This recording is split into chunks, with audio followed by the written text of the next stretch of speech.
Hola niños, ¿cómo están? Eh, mm, Cambiando un poquito de escenario del convento de aquí de Concal, ahora estoy aquí en una pequeña oficinita que tengo y aprovechando que hoy el vicario va a celebrar, voy a aprovechar para grabar, a ver si puedo grabar un par de sesiones esta tarde. Yo quisiera arrancar, recuerden, estamos comentando un poco, ampliando un poco, desglosando tal vez sería el verbo, eh, el concepto, que no fue la definición, dijimos en la primera sesión, fue la descripción de la teología moral. De tal manera que cuando ustedes expliquen un poquito qué están entendiendo, qué están aprendiendo en la teología moral, puedan conversar más que dar como loritos una definición, sepan conversar un poquito el contenido. Voy a leer de nuevo, lo hicimos la primera sesión, voy a leer de nuevo esta síntesis o explicación o descripción de la teología moral para retomar nuestros comentarios. La teología moral es la parte, está en la primera hoja, es la parte de la sabiduría divina que estudia las acciones humanas para ordenarlas a la visión amorosa de Dios, como fidelidad verdadera, plena y al último fin del hombre, bajo la moción de las virtudes teologales y morales, en particular de la caridad y de la justicia, con los dones del Espíritu Santo a través de las experiencias de la condición humana, como el sufrimiento y el pecado, con la ayuda de las leyes morales y los mandamientos que nos indican los caminos de Dios. Esa es un poco la descripción que hemos compuesto poquito a poquito con el paso de los años de la teología moral. Y ya íbamos platicando, íbamos desglosando algunos aspectos que contiene esta descripción. Hablábamos de la vida moral, la vida cristiana, finalmente. Decíamos que es una parte de la teología moral junto con otras disciplinas de la teología sistemática. No se puede estudiar la moral sin estudiar la Sagrada Escritura o sin estudiar el derecho canónico o sin estudiar la liturgia, bueno, distintas formas como nos vamos ensamblando junto con las otras áreas de la teología. Decíamos, y eso es así como que lo medular de la moral, estudia los actos humanos, no los actos del hombre, los actos humanos, aquellos donde interviene la libertad de la persona. Se compone con la voluntad y con la inteligencia. Decíamos también que la finalidad de la teología moral está orientar nuestros actos a la visión amorosa de Dios. ¿Por qué queremos? No solamente porque sea ético, sino porque sea moral también. El fin último del hombre, esa visión beatífica con Dios, lo lograremos en la medida en que vayamos cumpliendo con la teología moral. Por medio del Espíritu Santo, ya habíamos hablado de la gracia y incluso les conté aquella anécdota familiar de la vida de la gracia, cómo interviene junto con el trabajo humano. Dios no suple al hombre, lo ayuda a través también de las virtudes y de los dones. Y decíamos en la última sesión también que todo esto, a ver, ya me confundí aquí, 1, 2, 3, 4. Y decíamos que todo esto lo vamos haciendo a la luz de la revelación y de la razón. No se divorcia la palabra de Dios, no se divorcia, no es una área la palabra de Dios y otro área la razón. La fe es razonada.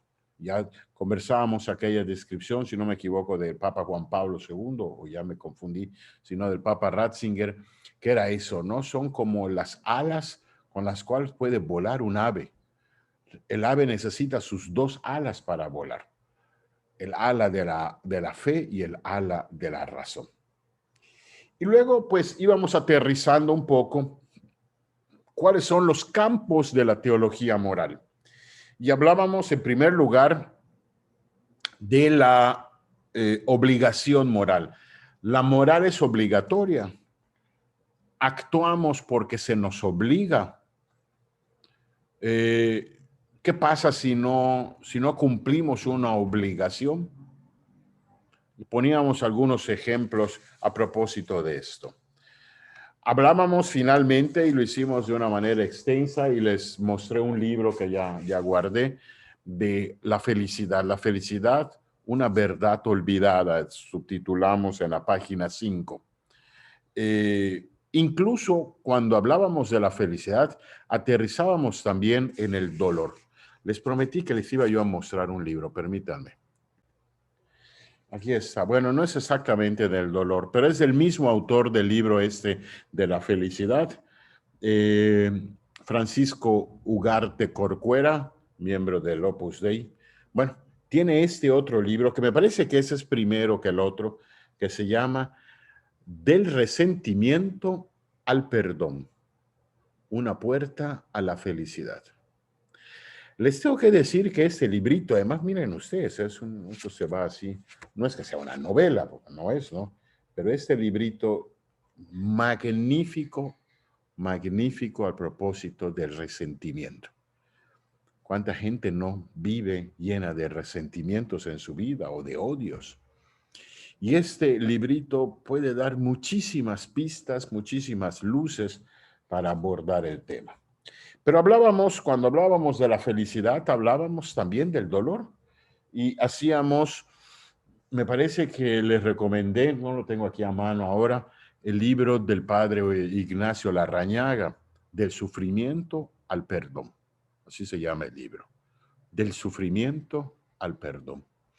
Y una meditación también más teológica del sufrimiento, pero no por eso menos útil, es la encíclica del Papa, que si no me equivoco fue su segunda o tercera encíclica del Papa Juan Pablo II, que se llama Salvifici Doloris, el dolor redentor o el dolor salvador, Salvifici Doloris, del Papa Juan Pablo II.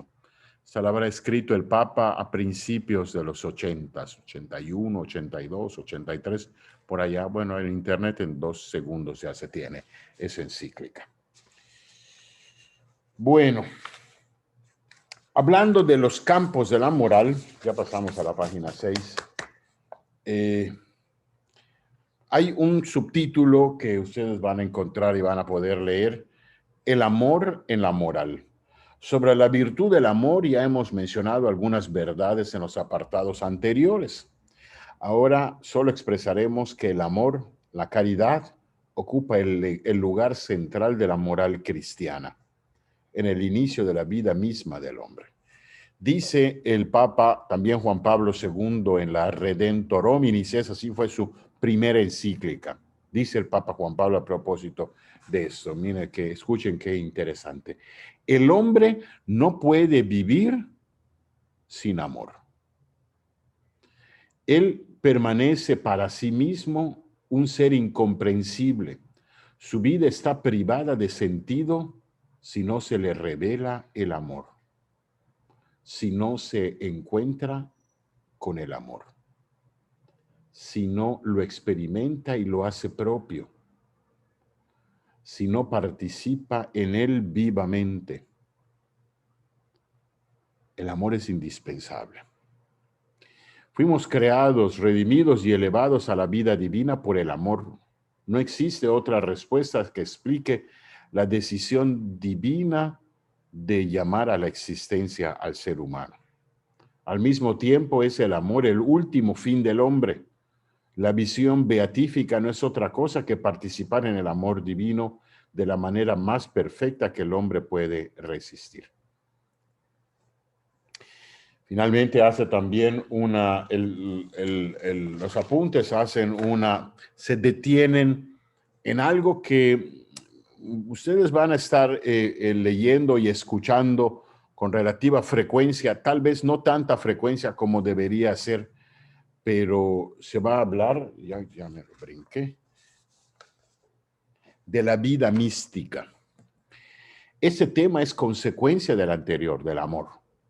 Desgraciadamente, muchos han separado la mística de la moral al considerarlo como algo reservado a unos pocos privilegiados.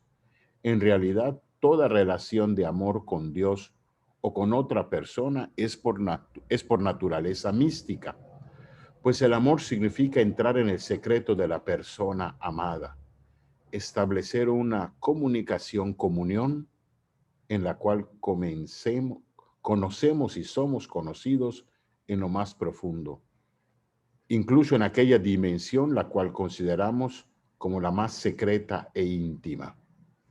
De hecho, la palabra griega mysterium significa algo escondido, secreto. Yo quiero, a propósito de eso, de la vida mística, contarles también otra pequeña anécdota que tal vez pueda ilustrar un poco esta experiencia o esta vida mística. Yo recuerdo que en el año, ¿qué año sería? 1979, estaba yo en tercer año de preparatoria y un sacerdote de X congregación religiosa empezó a visitar a mi familia, a mi casa, porque quería convencerme de que yo entrara a su congregación. Estaba yo en tercer año de prepa, o sea, terminando ya, o entraba yo a la universidad ya, o pues bueno, tomaba yo la vida tal vez religiosa, sacerdotal. Y un día me fue a buscar a la casa, me dijo, vamos a tomar algo por allá, a conversar. Y me dice, ¿tendrías inconveniente de acompañarme a una misa? No, para nada. No era yo así como que muy devoto, muy cercano, pero con mucho gusto. Y me llevó al convento de las Madres de la Cruz, allá en Chuminópolis.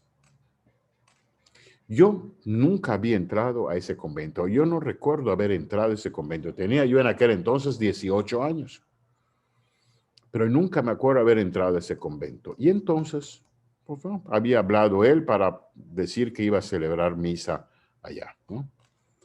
Y entonces, yo no sé si algunos de ustedes ya cerraron, desafortunadamente, ya se fueron las Madres de la Cruz con un profundo dolor para nuestra arquidiócesis, porque eran una congregación, es una congregación extraordinaria, son de vida de claustro. Ellas están haciendo oraciones, esa capilla, tantas veces estuvimos allá en retiros y todo, esa capilla estaba expuesto el Santísimo Sacramento 24 horas. Solamente se guardaba cuando iba a haber misa, ¿no? Pero por demás estaba 24 horas puesta allá, todos los días de la semana, todos los días del año.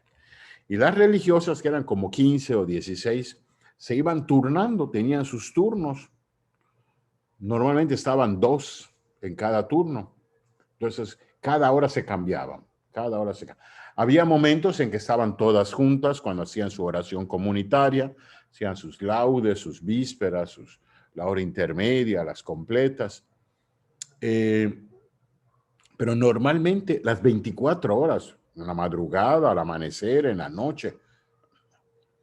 Y entonces, pues yo no las, repito, no las conocía, nunca había estado en contacto ni con la congregación, ni con la casa esta y todo, ¿no? Y fui, acolité al padre allá en la misa, y cuando terminamos, ya nos fuimos, me preguntó el padre, ¿qué te pareció? Yo estaba un poco impresionado, ¿no?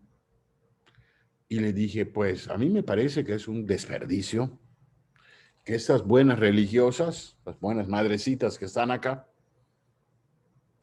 en el lugar de estar ayudando, pues en hospitales, en escuelas, viendo enfermos, en parroquias, haciendo misiones, hay tantos lugares donde pudiesen hacer tantas cosas. Es un desperdicio que estén acá, que estén guardadas acá haciendo oración, porque no salen. Las religiosas o los religiosos de claustro Están como su nombre lo dice, están enclaustrados, no salen. Cuando los cambian de lugar o cuando se van, tienen que ir al hospital o alguna cosa médica, será la excepción. Pero habitualmente ahí están, no van al mercado, tienen gente que les ayuda. Yo le dije, a mí me parece un desperdicio. Y entonces me contestó el padre algo que me ubicó. Me decía, ¿y quién reza por los que están trabajando? ¿Quién hace oración por las personas que están en el apostolado, por los sacerdotes, por las familias? La vida de la iglesia no es solamente la vida de la acción, es también la vida de la contemplación, la vida mística también. La iglesia se compone de eso. Claro, estas monjitas están rezando por las necesidades de tanta gente, de tantas personas, de tantas intenciones. Todos los días les hablan por teléfono para pedirles, recen por este enfermo, recen por esta enferma, recen por esta situación, por esta operación, por tantas cosas, ¿no? ¿Se acuerdan ustedes aquel texto, me parece que está en el Evangelio de San Lucas, Marta y María, cuando Jesús va a Betania a comer y a descansar, y estaban las dos hermanas allá, y mientras Marta estaba cocinando y limpiando y todo, María sentada a los pies de Jesús escuchándolo, ¿no? Hasta que llega un momento en que le dice Marta, Señor, ¿no te molesta que mi hermana no me ayude en nada del qué hacer de la casa? Dile que me ayude. ¿Y qué le responde Jesús? Marta, Marta, tantas cosas te preocupan y te inquietan cuando una sola es la indispensable. María escogió la mejor parte y nadie se la quitará. Es cierto. En la vida se requieren a Martas y a Marías. Se requieren las dos. Se requiere la coexistencia tanto de una como de otra. Otra de las áreas en las cuales se mueve la teología moral, indudablemente, es el pecado. Hay gente que piensa que el hombre está inclinado naturalmente al mal.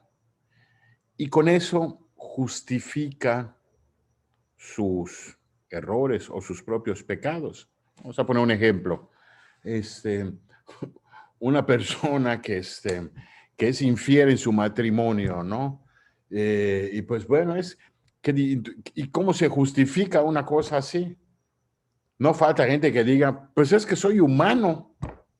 O sea, por ser humano ya tengo permiso para ser infiel. ¿Es así? Porque eso es lo que se deduce. ¿Por qué eres infiel? Ah, porque soy humano.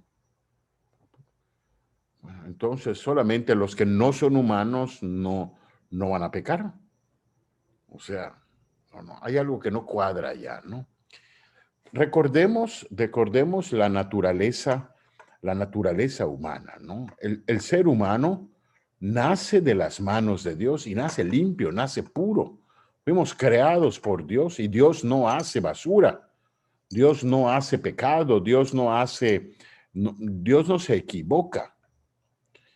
¿Y el pecado? ¿Y la inclinación al pecado? ¿La inclinación al pecado es natural o no es natural? ¿Cómo se llama la inclinación al pecado? Si estuviéramos en el salón de clase, la concupiscencia. Espero que todos lo hayan respondido. Bueno, la concupiscencia. La concupiscencia, el hombre nace con la concupiscencia. ¿El hombre nace inclinado al mal? No, porque no fuimos creados de manera errónea. No es un defecto de fábrica, por así decir. La historia nos dice, la historia de la revelación nos dice que el pecado de Adán y de Eva. Ahí está. El hombre nace con los dones preternaturales. Es un texto un término que a lo mejor pueden leerlo después por allá. Los dones preternaturales. ¿Cuáles son los dones preternaturales? Los dones porque por naturaleza tenemos. Nacimos inmortales de las manos de Dios, nacimos sin pecado de las manos de Dios, salimos sin pecado de las manos de Dios. No sufrimos, no hay sufrimiento, estamos en todos lados, sabemos todos. ¿Y cómo se explica pues toda esta naturaleza pecadora o toda esta inclinación pecadora? El pecado de Adán y Eva. El pecado de Adán y Eva, narrado de manera poética en el capítulo 3 del libro del Génesis, habla de cómo el pecado y la irrupción del pecado en la historia humana hace que el hombre se incline con la concupiscencia al mal. Por eso es la lucha contra el pecado. La lucha y esa es la moral. La moral que tiene exactamente la otra intención de llevarnos a Dios, la visión beatífica de Dios, el llevarnos a la santidad al final del día. ¿Cómo lo vamos a hacer? Luchando con el pecado, luchando contra el pecado. Es, por lo tanto, indispensable para la moral ubicar, conocer el pecado. Hoy en la mañana, generalmente cada lunes o martes, tengo un primo que tiene un programa, pues ya no es de radio, ¿no? Ya la radio casi no se escucha, ¿no? Pero tiene un programa en internet que normalmente es un programa de opiniones políticas y se pasa todo el día, toda la mañana entrevistando un montón de gente, políticos sobre todo. Pero me habla, primero porque es mi primo y hay cariño, ¿no? Pero nos hablamos porque siempre me pide que en su programa haya alguna participación, pues sí de la iglesia, un poco católica, normalmente está dirigido a un auditorio católico, y me hace preguntas o hablamos de temas que son así de cierta interés para un auditorio católico, ¿no? Y tiene éxito, tiene pegue porque, pues después de estar oyendo a los políticos y a todo tipo de políticos y todo, una cosa así, pues bueno, saca de la rutina, ¿no? Y el tema de hoy fue el tema de la confesión de los divorciados vueltos a casar. Ustedes saben que es un tema del que le tengo especial afecto. Y me preguntaba el pariente en la entrevista si los divorciados vueltos a casar se pueden confesar. Si el sacerdote les puede dar la absolución a los divorciados vueltos a casar. Pues no, la respuesta es no.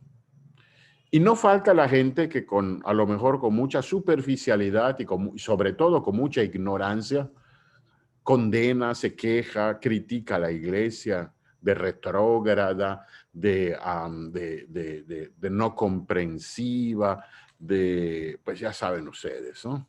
De no estar al día, de quedarse en el pasado, del ser de conservadora o de ultraderecha, bueno, cualquier cantidad de adjetivos, ¿no?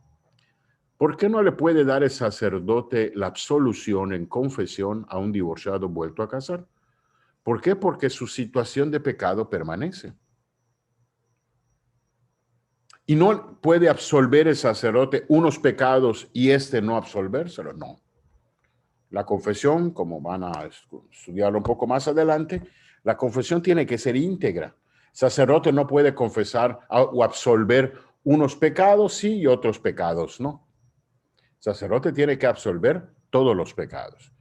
Y le ponía yo a este primo, y ya está en la internet la entrevista, ¿no? Un ejemplo una vivencia que también me sucedió hace algunos años, o 20 años. Más o menos en el año 99 y 2000 estuve yendo y viniendo a trabajar allá en la Ciudad de México y iba yo por horas a la semana a confesar a la Basílica de Guadalupe. Me llevaba yo con el responsable de allá de la Basílica que me daba chance de celebrar y confesar allá. Y una vez se acercó a confesar un señor, me dice, ¿cuáles son sus pecados? Pues yo soy un carterista. Yo robo carteras. Así. ¿Y dónde robas carteras? ¿Aquí en la basílica? No me digas. Gato allá atrás. No me digas. Sí, sí, o sea, está mal eso, no puede estar robando carteras. No, no, sí lo sé, por eso me va a confesar. Ah, bueno, menos mal. Y dime una cosa, le pregunté, ¿y vas a dejar de robar carteras? No, si a eso me dedico, si es mi modus vivendi, es como he sacado adelante a mi familia, es como he mantenido mi hogar, es como pago la escuela a mis hijos y la ropa. Oye, pero no está bien esto, no, no, no está bien que estés robando. El mandamiento de no robarás, no, así es. No, no, no, ¿sabes qué, papi? No te puedo yo dar la absolución.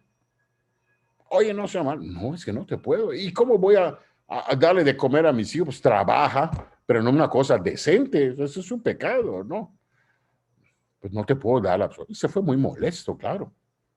Pero no le puedes dar la absolución. Y varias preguntas que pueden salir de esta anécdota. Primero, yo soy malo. Yo soy intransigente. Yo estoy anticuado, yo soy un conservador, yo soy un ultraderechista, yo soy así un incomprensivo porque no le quise dar la absolución. Pero la naturaleza del sacramento de la confesión supone el arrepentimiento y el propósito de enmienda. Un ladrón que va a seguir, que confiesa que va a seguir robando, pues no está arrepentido.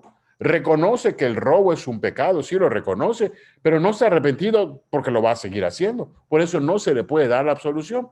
El malo no es el padre Manito o el sacerdote, ni es la iglesia, pero es una regla del juego, por así decir. Jugando fútbol, un jugador fuera de los porteros en el área no puede meterla, ayudarse con la mano, ni Maradona, ¿no? No puede meter la mano a tocar el balón porque se le sanciona, se canta un foul allá, se detiene el juego. ¿Y quién es el malo? El árbitro. No, pues es la regla, es la ley y tiene una razón de ser la ley. Bueno, regresamos al caso de la absolución de los divorciados vueltos a casar. No pueden dar al sacerdote la absolución. ¿Por qué? Porque se mantiene una situación de pecado estable. O sea, el divorciado vuelto a casar que se va a confesar va a seguir cometiendo adulterio. Ah, claro, a no ser que confiese a partir de ahora, como los toreros, corta la coleta, ¿no? Ya no va a tener relaciones. Ah, bueno, eso es otra cosa, es otra historia, ¿no? Pero normalmente no es así. Así que, bueno, ¿por qué cuento todo esto? Porque para conocer el pecado hay que entenderlo, hay que comprenderlo, hay que ubicarlo. Esto es pecado y esto no es pecado. ¿Por qué el sacerdote no puede dar la absolución? Porque hay un pecado. ¿Cuál es el pecado? El adulterio. O sea, hay que ubicar el pecado y la situación del pecado. Claro, teniendo además como telón de fondo, por así decir, ciertos principios básicos. ¿Como cuál pudiese ser? Bueno, algo tan elemental en la vida de la moral. El fin no justifica los medios. El fin no justifica los medios. No porque un fin sea bueno, tengo permiso a utilizar un medio malo. Regresemos al caso del ladrón. ¿Cuál era? ¿Para qué robaba el ladrón? Ah, para darle de comer a sus hijos. El fin era bueno, no bueno, buenísimo, santo. Ah, ¿y cuál era el medio? El robo. Pues, tú no puedes robar para hacer, no puedes cometer un acto malo para lograr un fin bueno. El fin, que es un fin bueno, no justifica los medios malos. La mentira. Ah, pero la mentira era para salir adelante, ¿no? Pues sí, pero no puedes justificar el fin bueno con los medios malos, con los medios pecaminosos. Entonces, la moral te va a ayudar a entender la naturaleza del pecado. ¿A qué se le puede llamar pecado y a qué no? Incluso, Otro ejemplo, ¿no? Pues hablando del robo, ¿no? Estamos ahorita en el pecado del robo. El pecado del robo es lo mismo. Cualquier robo tiene la misma categoría moral. Aún para entender la categoría moral de cada pecado hay que entender otras cosas, ¿no? Que las iremos viendo a lo largo del semestre de ese estudio. No es lo mismo la cantidad, por ejemplo, que se roba. Una mayor cantidad hace, pues obviamente, más grave el pecado a una cantidad ínfima. No es lo mismo robar miles de pesos a robar unos centavitos. Claro. Y bueno, ya iremos, según el pecado, ya iremos viendo algunas categorías. La teología moral nos va a ayudar a ubicar bien, entendiendo y conociendo al pecado, qué es lo que tenemos que hacer y qué es lo que tenemos que evitar. Otro de los principios elementales de la moral. Haz el bien y evita el mal. Bueno, como se dan cuenta, la moral es una materia que pues no solamente está llena de contenidos, sino que es profundamente humana, que es profundamente actual, cotidiana, que todos lo quieran o no, vivimos de la moral, vivimos en la moral.